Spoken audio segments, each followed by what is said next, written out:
میں انشورنس کے حوالے سے ایک سوال کرنا چاہتا ہوں کہ لائف انشورنس جو لوگ کرواتے ہیں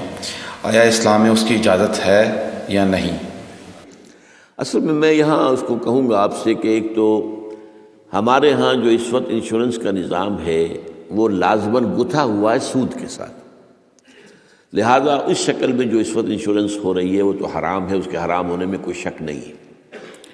البتہ یہاں پر پیور انشورنس کی بات اگر کی جائے جس کے اندر کہ کوئی سودی معاملہ نہ ہو، کیونکہ وہ پھر انویسٹ کرتے ہیں اور اس کا بھی پھر وہ جو ہے وہ نفع دیتے ہیں، وہ سب کچھ ہے، وہ سارا معاملہ ہے۔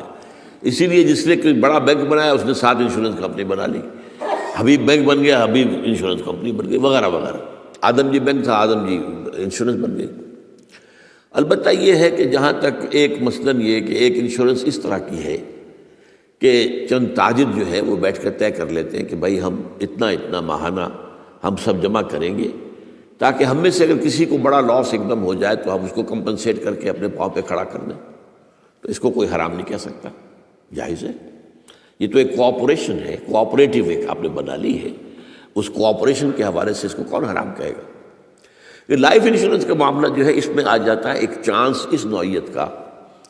کہ آپ نے انشورنس کرائی ہے، 10 لاکھ کی انشورنس لی ہے،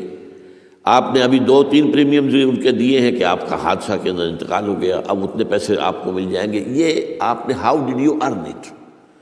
تو شریعت کے جو بھی جائز ذرائع ہیں ارننگ کے ان میں کسی میں یہ فال نہیں کرتا، یہ تو چانس کی بات ہو گئی، جیسے جوئے کے اندر چانس ہوتا ہے، آپ کا داؤ لگ گیا تو آپ کو جو ہے وہ 12 ہو گئے، اور نہیں تو ظاہر بات ہے کہ آپ کی اپنی رقم بھی گئی۔ اسی طریقے سے یہ ہے کہ اگر وہ آپ نے جتنا بھی رقم جو ہے دی ہے وہ ہو سکتا ہے کہ وہ آپ بالکل ٹھیک ٹھاک اس وقت تک رہیں۔ میں پورے نظام کو چونکہ جانتا نہیں ہوں اس لیے میں اس میں رائے ویسے دیا نہیں کرتا، اس میں میرے بیٹے سے آپ ذرا بات کر لیجیے کہ کسی وقت آ کر جنہوں نے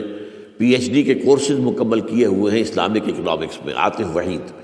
تو وہ ہمارے وہاں قرآن اکیڈمی میں بیٹھتے ہیں، تو کبھی دن میں آ کے بات کر دیجئے۔ لیکن یہ چند باتیں وہ تھیں جو میں نے آپ کے ساتھ جو میرے سامنے واضح تھی وہ میں نے واضح کر دی۔